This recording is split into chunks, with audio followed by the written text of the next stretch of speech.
শ্রীমদ্ ভাগবতম তৃতীয় স্কন্ধ অষ্টাদশ অধ্যায় বরাহদেবের সঙ্গে হিরণ্যাক্ষ দৈত্যের যুদ্ধ। শ্লোক নাম্বার 2। দদর্শ তত্রাভিজিতং ধরাধরং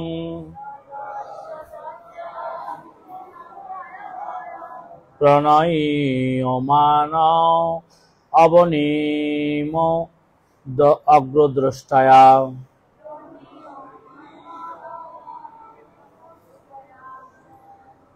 মুঞ্চস্তম অক্ষা সউরু অরুণ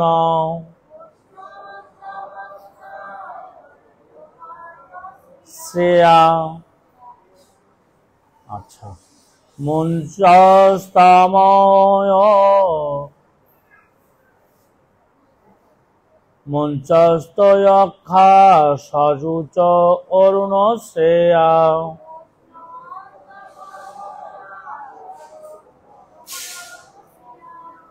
যাহা শোচ অহো বনগোচর মৃগ। দদর্শ তত্রাভিজিতং ধরাধরং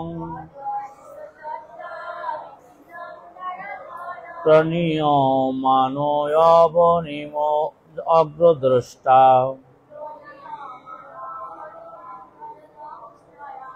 মুঞ্চস্তম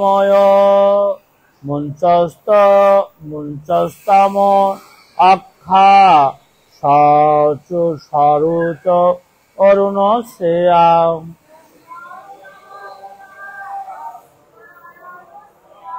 যাহা শোচ অহো বনগোচর মৃগ।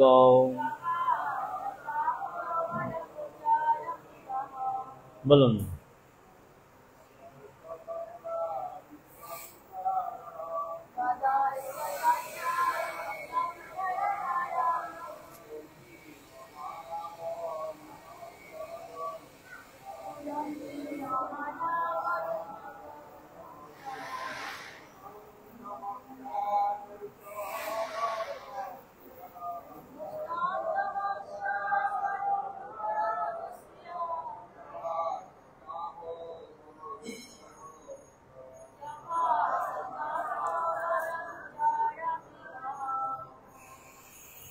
শাব্দিক অর্থ দদর্শ সে দেখেছিল, অত্র সেখানে, অভিজিতম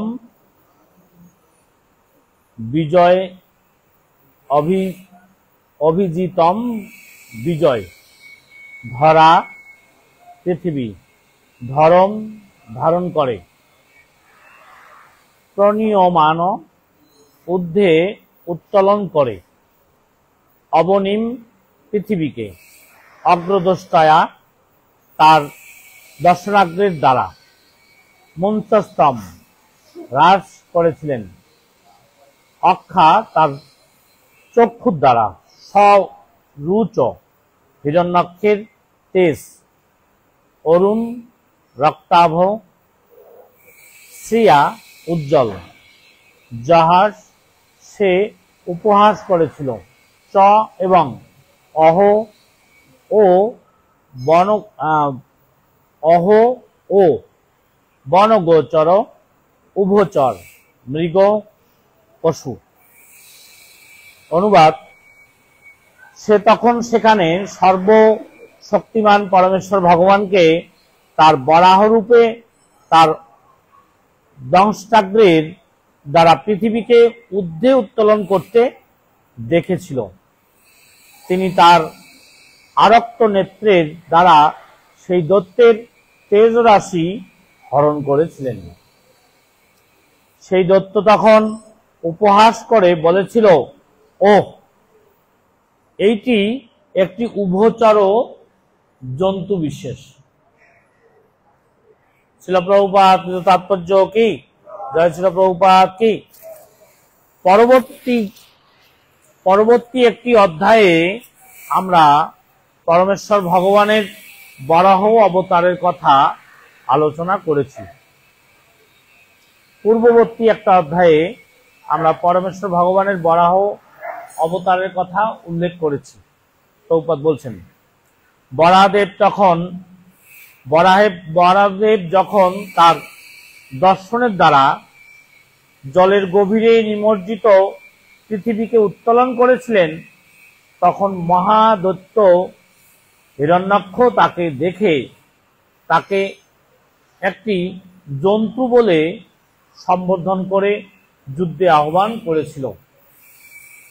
অসুরেরা ভগবানের অবতারের তত্ত্ব বুঝতে পারে না। তারা মনে করে যে মিন, বরাহ অথবা কুর্মরূপে তার অবতার একটি বৃহদাকার জন্তু মাত্র। এমনকি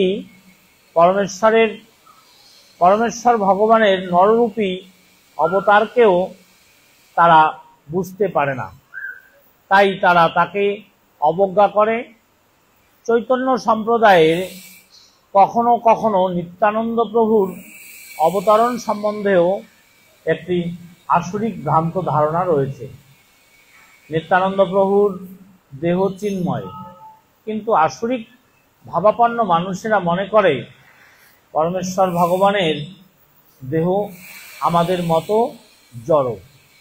অবজানন্তি মাম মূঢ়া, যাদের কোনো বুদ্ধি নেই তারা ভগবানের চিন্ময় রূপকে জড় বলে অবজ্ঞা করে। কোথায় বাজনা বাজতেছে রে? এখানে কোথায়? এটা কি কাটে?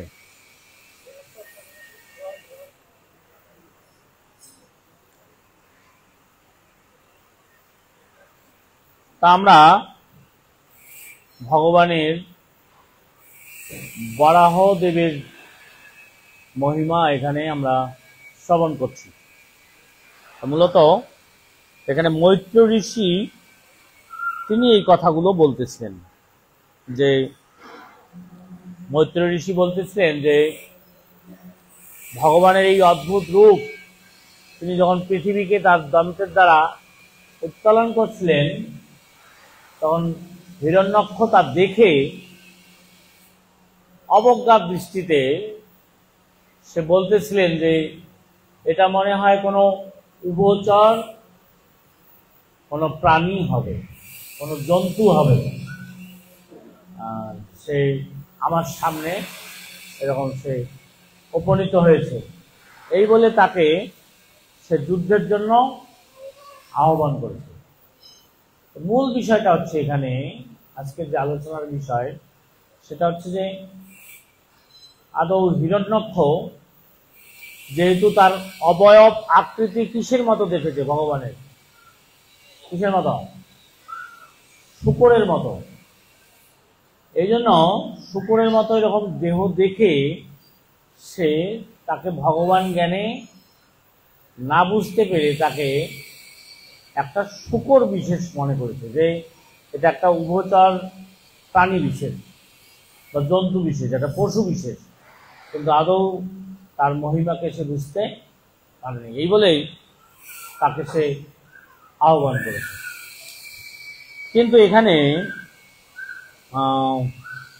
মৈত্র ঋষি বলেছেন যে সে তখন সেখানে সর্বশক্তিমান পরমেশ্বর ভগবানকে তার বরাহ রূপে দন্তাগ্রের দ্বারা পৃথিবীকে ঊর্ধ্বে উত্তোলন করতে দেখেছিল। আর মূলত এটা কে পৃথিবীকে উত্তোলন করছেন? যে পশু বা শূকর, এটা কে? তিনি হচ্ছেন পরমেশ্বর ভগবান। কিন্তু হিরণ্যাক্ষ এটাকে কি ভগবান বলে মনে করেছেন ওনাকে, নাকি পশু বলে মনে করেছেন? পশু বিশেষ বলে মনে করেছেন।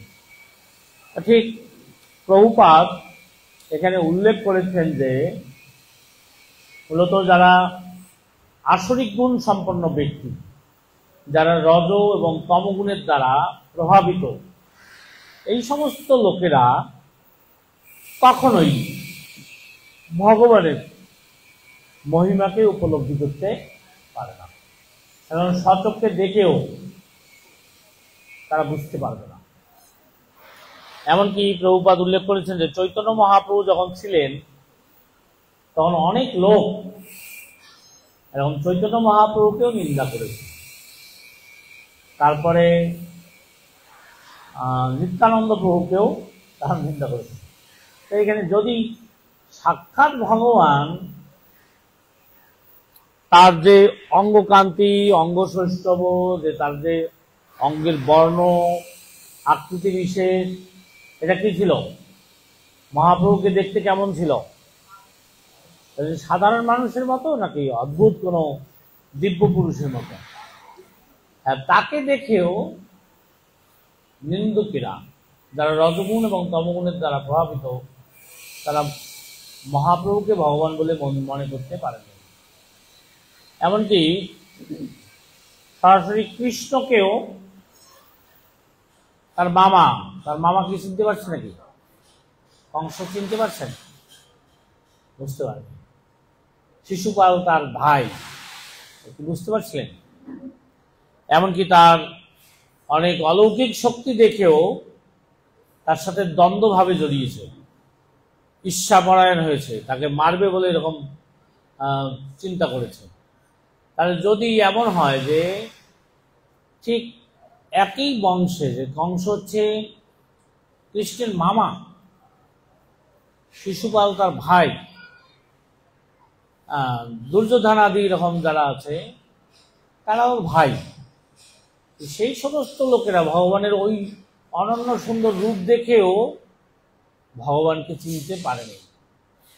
তাহলে এই দুর্বৃত্ত, দুরাচারী অসুর হিরণ্যক্ষ, সে কি করে ভগবানকে এরকম দেখে চিনতে পারবে? আর আকৃতিটাও তো বিকৃত একটা আকৃতি, কি শুকর আকৃতি। আমরাও যদি দেখি তাহলে আমাদের প্রথম দেখার সাথে সাথে কি হতে পারে? এরকম তাকে তার প্রতি কি এরকম ভক্তিভাব জাগবে? তার প্রতি কি এরকম ভগবত বুদ্ধি জন্মাবে? অসুর দূরের কথা, আচ্ছা কংস মামার দূরের কথা, এটা তো মনুষ্য লীলা। এমনকি দেবতারা পর্যন্ত ভগবান শ্রীকৃষ্ণকে বুঝতে পারে। এর মধ্যে সব থেকে বড় বড় দেবতা কে কে? ইন্দ্র, সমস্ত দেবতাদের রাজা ইন্দ্র, সেও কৃষ্ণকে চিনতে পারেনি, বুঝতে পারেনি। তার অলৌকিকত্ব দেখেও বুঝতে পারেনি। ব্রহ্মা, আমাদের ভগবানের মানে সরাসরি পুত্র, ব্রহ্মা তো তার অন্য কোনোভাবে জন্ম হয়নি, স্বয়ম্ভু, তার নিজের নাভি পদ্ম থেকে তার উৎপত্তি হয়েছে এবং সৃষ্টির প্রারম্ভে সমস্ত শাস্ত্রের জ্ঞান তাকে দান করেছে। সমগ্র জ্ঞান তিনি প্রাপ্ত হয়েছিলেন, বেদের সমগ্র জ্ঞান। বেদের আমাদের বৈদিক শাস্ত্রের মূল আচার্য, প্রথম তাকেই ভগবান এই জ্ঞান দান করেছেন। সেই পিতামহ ব্রহ্মা পর্যন্ত ভগবানকে চিনতে পারেনি। আর যদি তার দ্বিভুজ মুরারিধর সেই শ্যামসুন্দর আকৃতি, এটা যদি ব্রহ্মা পর্যন্ত বুঝতে না পারে, ইন্দ্র পর্যন্ত বুঝতে না পারে, তারপর তার বংশধরেরা একেবারে নিজের মামা ভাই তারা বুঝতে না পারে, তাহলে হিরণ্যক্ষের মতো এরকম দৈত্য অসুর সে কি এই বরাহ আকৃতি দেখে এটা কি বুঝতে পারবে? এই পারে নাকি? সেদিক থেকে এই যে আমরা এখন যারা শ্রোতা আছি, আমরা হচ্ছি অনেক সৌভাগ্যবান। এই জন্য চক্ষু ইন্দ্রিয়ের দ্বারা অবলোকন করে ভগবানকে জানা যায় না। তাহলে কিসের, কোন ইন্দ্রিয়ের দ্বারা তাকে দেখা সম্ভব? এই যে এই জন্য এই দুটো ইন্দ্রিয়ের মধ্যে শ্রেষ্ঠ কোনটি?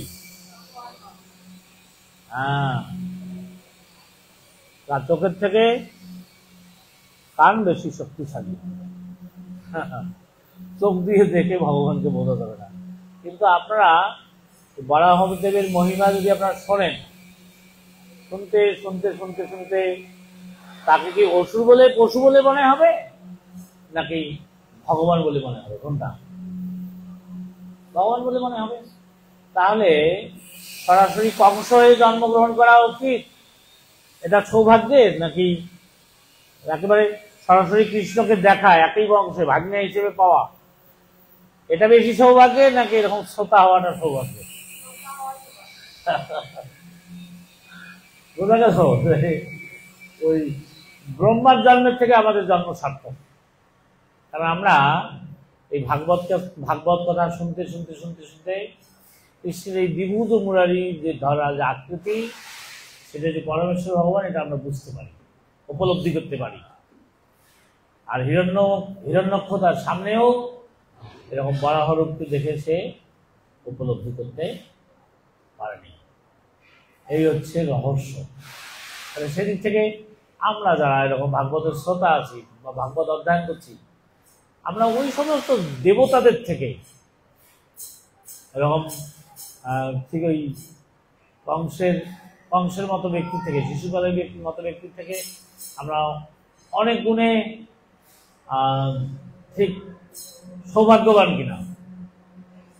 হ্যাঁ, সৌভাগ্যবান তো।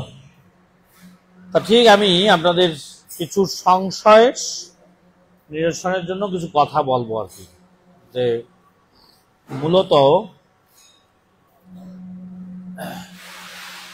আসলে ভগবানের অবতার সম্বন্ধে বোঝাটা, এটা আসলে একদিক থেকে বিভ্রান্তিকরী, উপলব্ধি করাটা খুব কঠিন আছে।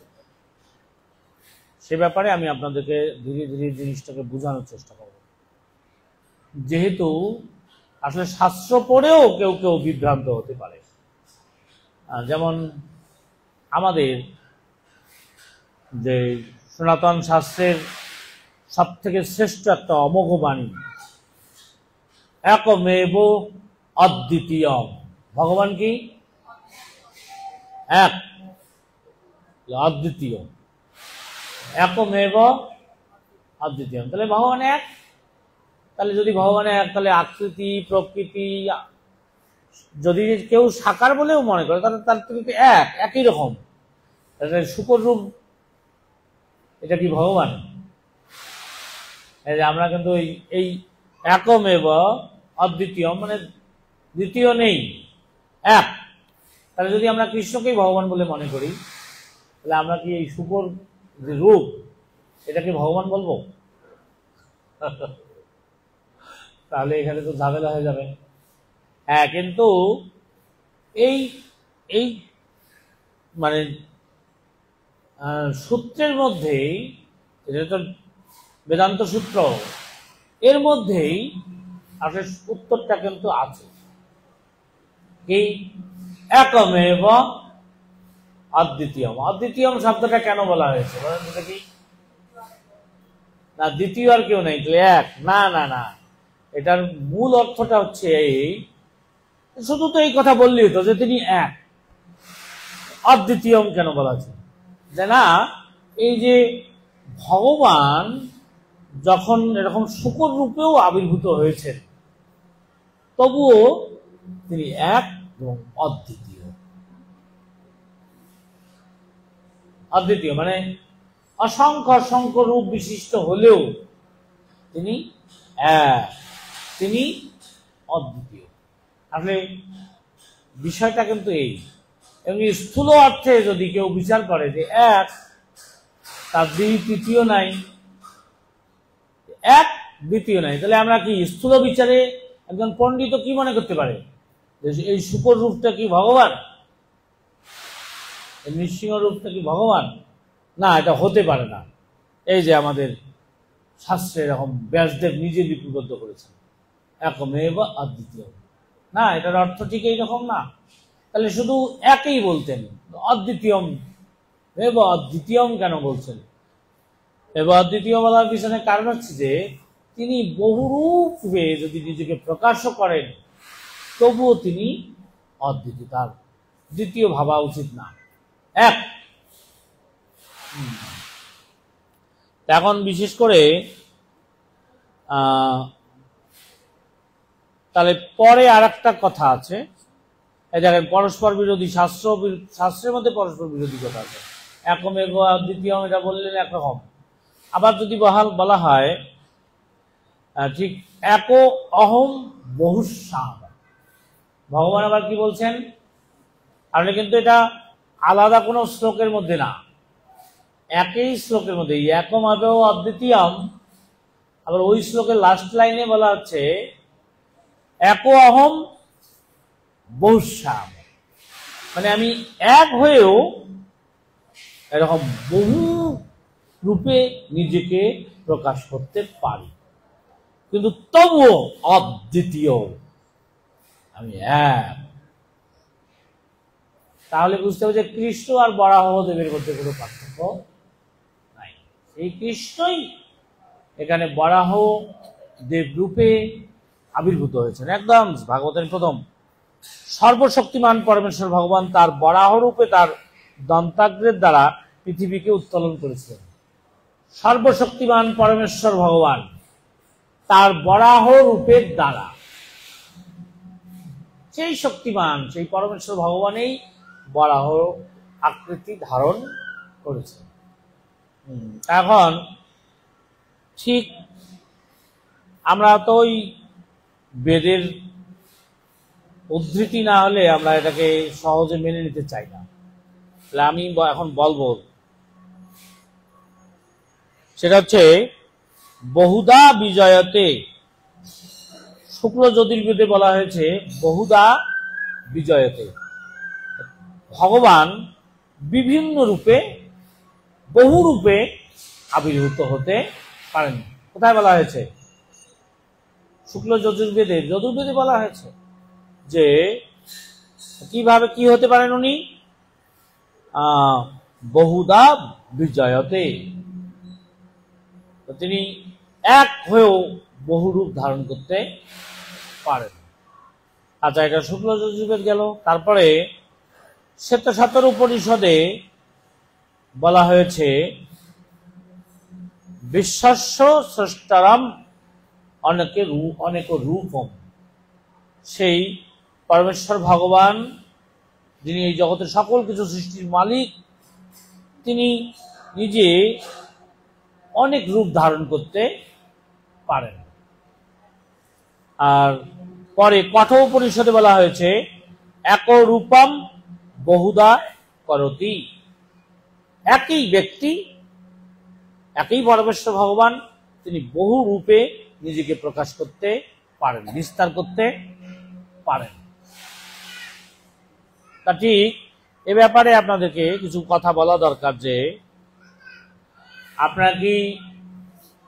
আপনাদের হয়তো ধারণা আছে কিনা, বৈদুর্য নামে এক মণি আছে। মণি আমাদের পৃথিবীতে এটা আছে কিনা, কিন্তু এটা বৈকুণ্ঠ লোকের এক রত্ন আর কি।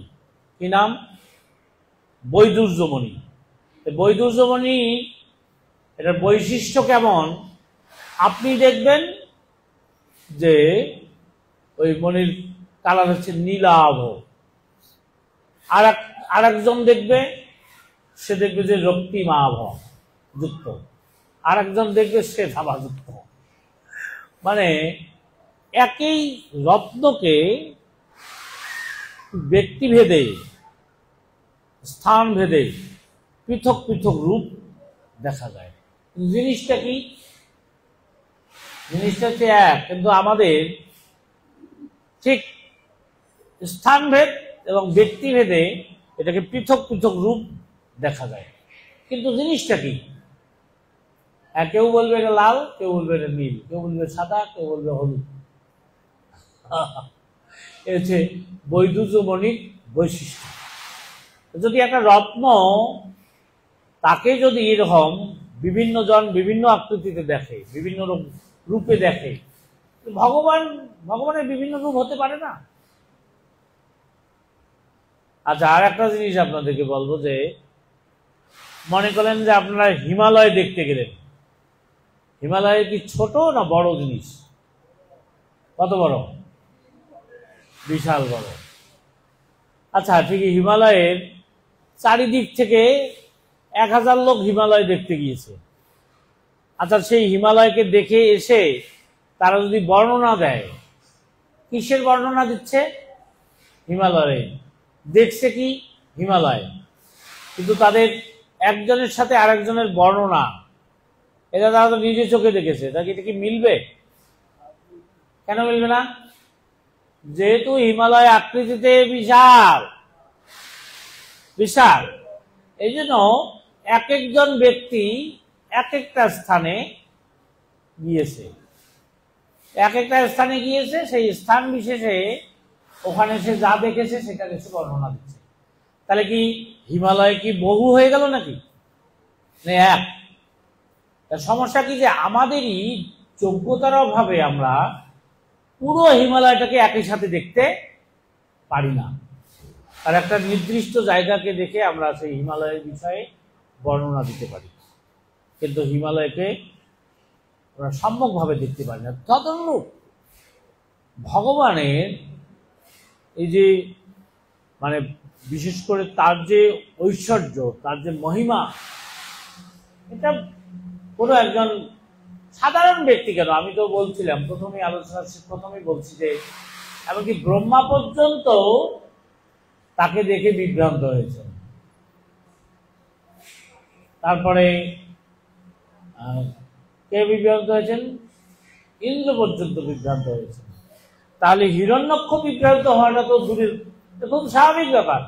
আমাদের মতো নগণ্য জীবেরা এটা বিভ্রান্ত হওয়া তো খুবই স্বাভাবিক ব্যাপার।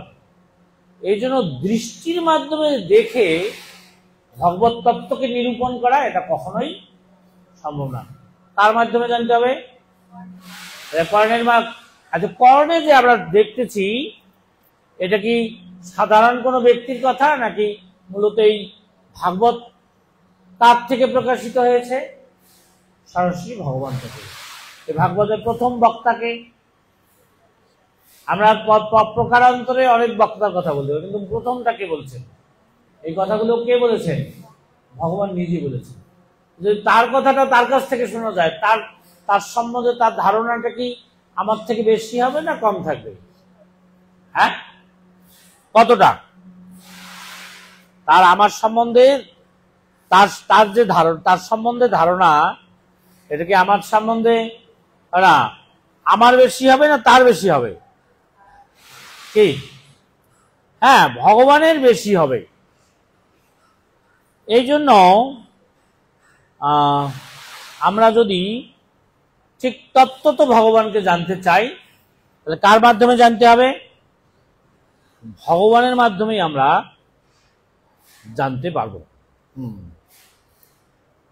এই জন্য ভগবানকে বলা হয় অভিজ্ঞ সারার। এই জগতের সব বিষয়ে সম্যক রূপে জানেন। তাহলে তার বিষয়ে তিনি জানেন কিনা, তার কাছ থেকেই আমাদের পরম্পরা ধারার মাধ্যমে জানতে হবে। আচ্ছা, এটা গেল, আমরা এতক্ষণ শুধু প্রমাণ সাপেক্ষ কথাগুলো বললাম, কিন্তু এখন আমি আপনাদের কিছু লজিক দেখাবো। সে কথাগুলো আপনাদের এখন বোঝা দরকার। যে মূলত লজিকটা হচ্ছে এই যে কেন ভগবান ওই যে যখন শূকর রূপ ধারণ করেছেন, এটার পিছনে কারণ থাকতে হবে না? কি কারণ থাকতে হবে? তো এই কারণটা হচ্ছে এই যে ভগবান শ্রীকৃষ্ণ তিনি একদিক থেকে অচিন্ত শক্তি সম্পন্ন। অচিন্ত, আমরা যেটা চিন্তাও করতে পারি না ওই রকম শক্তি তার আছে কিনা? তো অচিন্ত শক্তি সম্পন্ন ভগবান। আবার আরেক দিক থেকে ভগবানের আর একটা বৈশিষ্ট্য হচ্ছে তিনি বিরুদ্ধ অবিরুদ্ধ ভাব বিশিষ্ট। অচিন্ত শক্তি আছে, আবার কি আছে? তার বিরুদ্ধ অবিরুদ্ধ ভাব বিশিষ্ট। প্রথমটা হচ্ছে আমরা যা চিন্তা করি তারও অতীত। আচ্ছা, তার শক্তি হচ্ছে আমাদের চিন্তা, আমরা চিন্তা করতে করতে যে পর্যন্ত যাব তারও ঊর্ধ্বে। আর বিরুদ্ধ বা বিরুদ্ধ কি? যে আমরা এই জগতে আমরা যে যে কাজগুলো করতে পারি ঠিক তার বিরুদ্ধ কাজগুলো আমাদের করার মতো সামর্থ্যতা বা যোগ্যতা আছে? বিরুদ্ধ কাজগুলো আমরা করতে পারবো? যেমন এখনই আমি কি একটা শূকর হতে পারবো? পারবো? কিন্তু ভগবান এই বিরুদ্ধ কাজটা করতে পারবেন কিনা? হ্যাঁ, আর যদি তিনি এই কাজটা করতে না পারেন, তাহলে তার কি কোন কোন জায়গাগুলোতে ভগবত্তাকে ক্ষুণ্ণ করা হচ্ছে? উনি এখন ভগবান রূপে আছেন, যে রূপে আছেন, ওই অবস্থাতে তিনি একটা শূকর রূপ ধারণ করবেন, পারবেন কিনা? এটা হচ্ছে তার বিরুদ্ধ ভাব বিশিষ্ট। তিনি নিজে যা আছেন তার বিপরীত একটা জিনিস তিনি সাথে সাথে এটা হতে পারেন। এটা একটা বড় যোগ্যতা। যদি কেউ বলে না উনি বিরুদ্ধ কাজটা করতে, আর উনি একটা শূকর রূপ ধারণ করতে পারেন না, তাহলে কোন কোন সমস্যা হচ্ছে? উনি অচিন্ত শক্তির অধিকারী হতে পারেন না। তারপরে কি সমস্যা হতে পারে বলেন দেখি? ইচ্ছাময় হতে, ভগবান কি ইচ্ছাময় কিনা? ইচ্ছাময়। হ্যাঁ, উনি ইচ্ছা করেন আমি একটা শূকর রূপ ধারণ করব, কিন্তু ওনার ক্ষমতা নাই, তাহলে উনি ইচ্ছাময়, তাই? হ্যাঁ, তাহলে ইচ্ছাময়, তার মানে ইচ্ছা মাত্রই তিনি এটা করতে পারেন না। 4 নাম্বারটা হচ্ছে যে তিনি সর্বশক্তিমান। যেহেতু তিনি সর্বশক্তিমান, তার ক্ষমতা আছে কি নাই করার, ওরকম রূপ ধারণ করার ক্ষমতা আছে কি নাই, উনি হতে পারেন কিনা। এই জন্য এই সমস্ত যুক্তির মাধ্যমে আমরা কৃষ্ণই যে এরকম বরাহ আকৃতি ধারণ করতে পারে, এবং বরাহ যে স্বয়ং কৃষ্ণ, আকৃতি এরকম হতে পারে, কিন্তু বরাহকে স্বয়ং কৃষ্ণ। এখন প্রশ্ন হতে পারে কেন উনি এটা করেন? এটা ক্ষমতাটা আছে, এটা আগে প্রুভ করলাম, ওনার এরকম ক্ষমতা আছে কিনা। প্রথম শাস্ত্রে আমরা বলছি, প্রমাণ করছি কি উনি এক হয়েও বহু হতে পারেন। তারপরে কি ক্ষমতাটা যে আছে এটা প্রমাণ করা দরকার কিনা, ক্ষমতাটা দেখাইলাম। এখন কারণটা কি, কেন এটা হন? তার কারণটা হচ্ছে এই, দেখুন এই জগতের সমস্ত জীব তার কর্মফল অনুযায়ী ঠিক যে যে ধরনের কর্ম করে, ওই কর্ম অনুযায়ী তার ফল ভোগ করার জন্য সে ভিন্ন ভিন্ন ভিন্ন ভিন্ন ধরনের রূপ বা দেহ ধারণ করে। কিন্তু ভগবান হচ্ছেন পরম করুণাময়। আচ্ছা, তিনি যদি পরম করুণাময় হন, তা সকল জীবের প্রতি তার করুণা আছে কিনা? আছে। আচ্ছা, এখন যেহেতু তিনি সকল জীবের প্রতি করুণা পরায়ণ, এই জন্য তিনি কি করেন, যে জীব যে ধরনের কর্মফল ভোগ করার জন্য যে ধরনের দেহ ধারণ করে ওই কর্মে লিপ্ত আছে, ওখান থেকে যদি তাকে উদ্ধার করতে হয়, তাকেও কি ওই ধরনের কোনো ভাব বিশিষ্ট দেহ ধারণ করতে হবে, ওই বিশিষ্ট কোনো শরীর তাকে ধারণ করতে হবে। শরীর ধারণ করে ওই সমস্ত জীবকে এই জড়জগতের বন্ধন থেকে মুক্ত করতে হবে। এ কারণেই ভগবান কোন ক্রমে তার এই জড়জগতে কোনো রূপেই ধারণ করার কোনো আবশ্যকতা নাই। যদি তিনি মনুষ্য আকৃতিতে ধারণ করতে পারেন তার পিতামাতার অভিলাষ পূরণের জন্য, যে তার পুত্রত্ব লাভ করেছে, এই জগতের সমস্ত জীবদেরকে মুক্ত করার জন্য, পরিত্রাণায় সাধুনাং বিনাশায় চ দুষ্কৃতাম, তিনি যদি মনুষ্য আকৃতি ধারণ করতে পারেন, তিনি শূকর আকৃতি ধারণ করতে পারেন কিনা? কেন?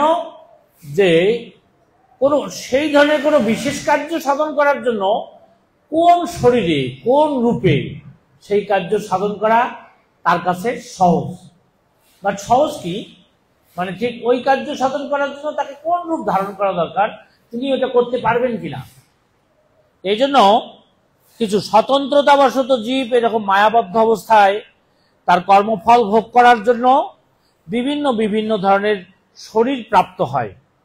সেই দেহধারী জীবদেরকে সেই অবস্থার থেকে উদ্ধার করার জন্য তখন কি করেন ভগবান, তিনি ঠিক ওই রকম ভিন্ন ভিন্ন ভিন্ন ভিন্ন ভিন্ন অবয়ব আকৃতি ধারণ করে তিনি ওই সমস্ত কার্য সাধন করেন। তাহলে এখন সেটা প্রুভ হলো কেন আসছেন। এখন আমি আপনাদেরকে আর একটা জিনিস বোঝানোর চেষ্টা করব, যে আর একটা জিনিস বোঝানোর দরকার কি, সেটা হচ্ছে এই, জাগতিকভাবে একটা উপমা দিলে আপনারা খুব সহজে বুঝতে পারবেন। যেমন বাংলাদেশ গভর্নমেন্টের একটা বিশেষ সংস্থা আছে, সেটা হচ্ছে গোয়েন্দা সংস্থা। আচ্ছা বলেন তো দেখি, গোয়েন্দা সংস্থার কাজ কি? তার কাজ কি? ঠিক মূলত কোন কোন জায়গায় কি ধরনের ঘটনা ঘটছে না ঘটছে ওই সমস্ত তথ্যগুলোকে সংগ্রহ করা। আচ্ছা যদি উনি নিজে কোনো একটা চোর বা বদমাইশ গুন্ডা তার বাড়িতে উনি যদি পুলিশের পোশাক পরে যান, বা তিনি যদি এরকম অফিসারের পোশাক পরে যান, তাহলে কি ওই জায়গার কোনো তথ্য যে তথ্য উদ্ধার করার জন্য গিয়েছিল এটা কি পারবেন উনি উদ্ধার করতে? আর সেখানে যা বলবেন যে আমি হচ্ছি গোয়েন্দা সংস্থার অমুক বড় অফিসার, আমি এইরকম এখানকার সব তথ্য উদ্ঘাটন করার জন্য এসেছি। আচ্ছা এই কথা যদি বলে তাহলে ওই চোরেরা বদমাইশেরা গুন্ডা লোকেরা ওরা কি ওখান থেকে ভেগে যাবে কিনা? আর ওখান থেকে কি তথ্য উদ্ঘাটন করা যাবে, উদ্ধার করা যাবে? তাহলে ঠিক গোয়েন্দা সংস্থার লোকেরা কি করেন, কখনো কখনো নিজেরা চোরের মতো সাজে, চোরের সাথে সে চোর সেজে ওই চোরদের সাথে বন্ধু পাতায় ওরা কোথায় কোথায় চুরি করে, কিভাবে চুরি করে না করে সাথে সাথে থেকে থেকে সব কার্য সাধন করে। জয় জগন্নাথ, প্রদীপ, সুভদ্রা বাহিনী কি গণিতায় রাধা মাধব কি করে কিনা চোরদের সাথে। আবার এমন হতে পারে যে সে কোনো ওই বদমাইশ লোকের ডাকাতের সে ড্রাইভারও হতে পারে, বাড়ির কাজের লোকও হতে পারে কিনা। কাজের লোক হয়ে কাজ করতে করতে করতে করতে ওর সব তথ্য বের করে ফেলবে। কখনো সে রিক্সাওয়ালা হতে পারে, ড্রাইভার হতে পারে, এমনকি কখনো কখনো সে পাগলের আকার ধারণ করতে পারে, পোশাক আশাকও ওইরকম পরতে পারে। একই ব্যক্তি ঠিক ভিন্ন ভিন্ন কার্য সাধন করার জন্য ভিন্ন ভিন্ন পোশাক আর তারপরে ঠিক ভাব এটা গ্রহণ করেন কিনা। কখনো সে কিসের মতো, চোরের মতো হতে পারে, কখনো রিক্সাওয়ালার মতো হতে পারে, কখনো হতে পারে সে বাড়ির রাঁধুনির মতো হতে পারে, তারপরে কখনো কখনো বোকার মতো হতে পারে, কখনো কখনো পাগলের মতো হতে পারে। একই ব্যক্তি যদি এরকম কোনো বিশেষ কার্য সাধন করার জন্য ভিন্ন ভিন্ন ভিন্ন ভিন্ন পোশাক, বিভিন্ন বিভিন্ন এরকম আকৃতি অবয়ব ধারণ করে, তবে ওই সমস্ত লোকের জন্য এটা কঠিন না সহজ বলেন তো দেখি? সে তো নিজেকে পাগল বলে বুঝাতে চায়, কিন্তু যদি তার চেহারার মধ্যে পাগলের মতো ভাব না থাকে তখন কি করবে? এই জন্য তখন একটু মেকআপ টেকআপ করে, যাতে এরকম নোংরা জিনিস পরে ওরকম বাজে জিনিস পরবে। সাবান টাবান দিয়ে কি ভালো করে মুখ পরিষ্কার করে যাবে, নাকি ওখানে একটু কালি টালি লাগাই দিবে? কোনটা? আচ্ছা, তো ওই গোয়েন্দা সংস্থার লোকের কিন্তু ওই আসলে পাগল সাজতে হয়, কিন্তু সরাসরি পাগলের মতো হতে পারে না। কিন্তু যদি সাজে তাতে কখনো কখনো ধরা পড়ার সম্ভাবনা আছে কিনা? হ্যাঁ, কিন্তু ওনার যদি যোগ্যতাটা থাকতো যে তারা আসলে সত্যি সত্যি পাগলের মতো হয়ে যাবে, তার আকৃতিটাই এরকম হবে, করতে পারবে কিনা? পারবে না, ওই লোকটা পারবে না। কিন্তু তার তো ওই যোগ্যতাটাই বলে পারবে না, কিন্তু ভগবানের যোগ্যতা আছে কিনা? হ্যাঁ, ভগবানের যোগ্যতা আছে না। উনি যদি চায় যে একেবারে সত্যি আমি পাগলের মতো হই, বুঝতেই পারবে না, তো অরিজিনাল অভিনয়টা উনি করতে পারবে কিনা?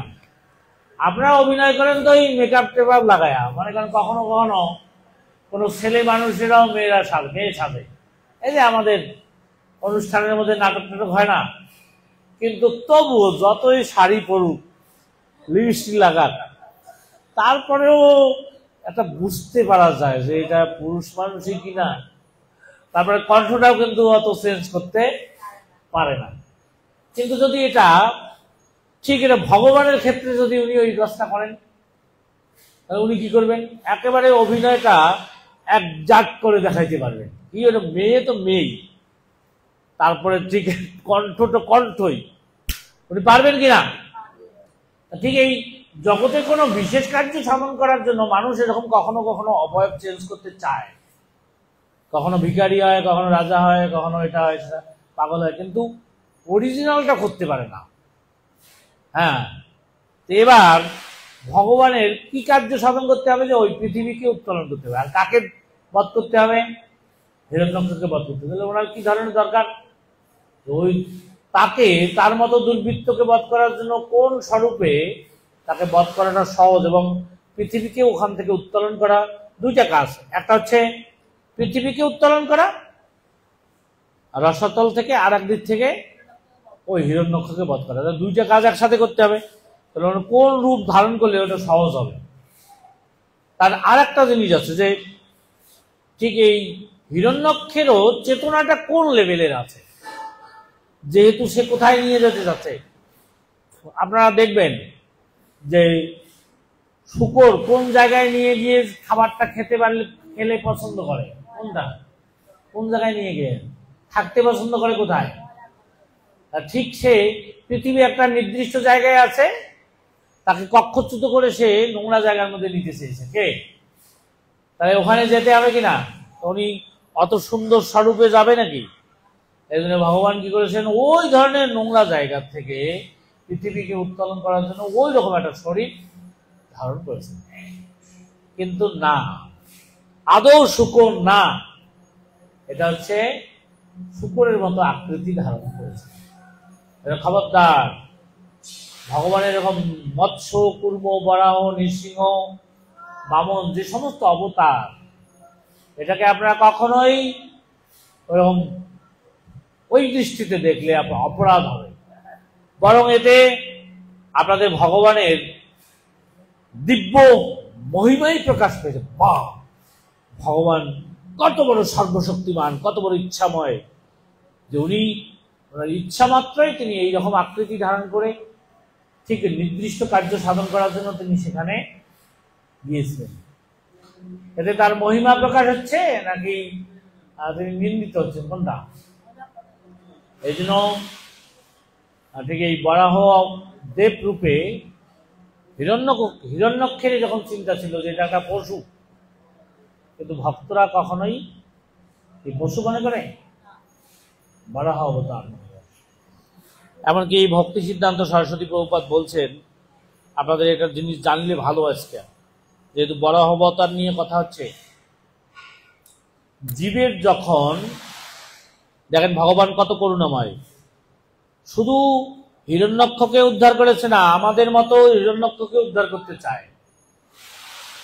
ভক্তি সিদ্ধান্ত সরস্বতী প্রভুপাদ বলছেন যে যে সমস্ত জীবের চেতনা ঠিক ওই হিরণ্যক্ষের মতো, আমাদের চেতনা যাদের কলুষিত, সবসময় আমাদের মন কোথায় ফিরে বেড়াতে চায়, নোংরা নর্দমার মধ্যে থাকতে চায় কিনা।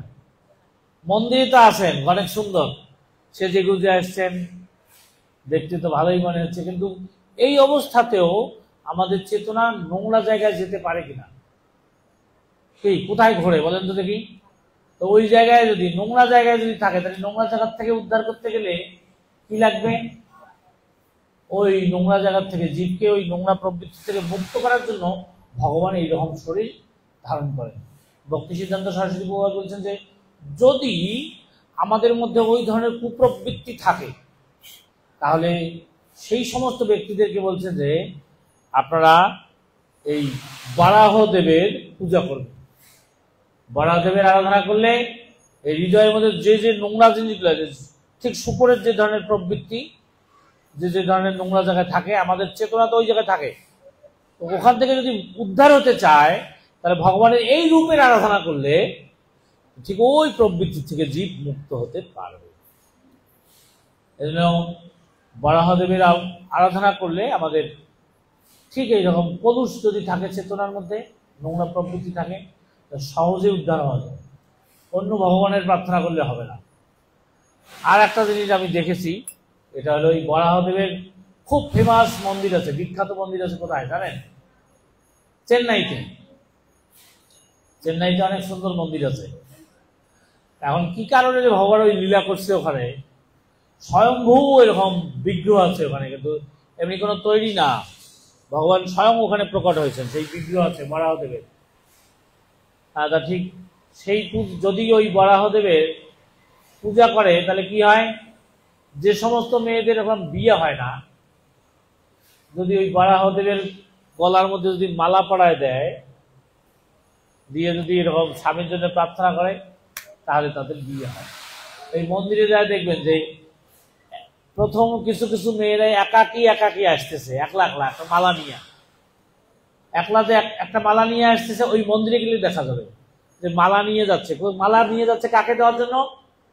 বরাহদেবকে। বরাহদেবকে যদি যায় তাহলে তার স্বামী পাবে। আবার পরে দেখা যাচ্ছে কি, ওই স্বামী আর স্ত্রী পরের মানে এরকম অনেক মেয়েদেরকে দেখবেন একা একা আসছে, আর অনেকে দেখবেন যে জোড়ায় জোড়ায় আসছে। কি, ওই যে বিয়ে হয়ে গেছে, বিয়ের পরে আবার স্বামী স্ত্রী দুইজনে আবার মালা পরায়। এটা চেন্নাইতে এরকম ফেমাস এক মন্দির আছে, অনেক বিখ্যাত মন্দির। এই ওই চেন্নাইয়ের সমস্ত লোকেরা জানে যে সমস্ত মেয়েরা উপযুক্ত হয়েছে, বিয়ে হয় না, ওই বরাহদেবের গলায় যদি মালা পরায় তাহলে বিয়ে হয়ে যাবে।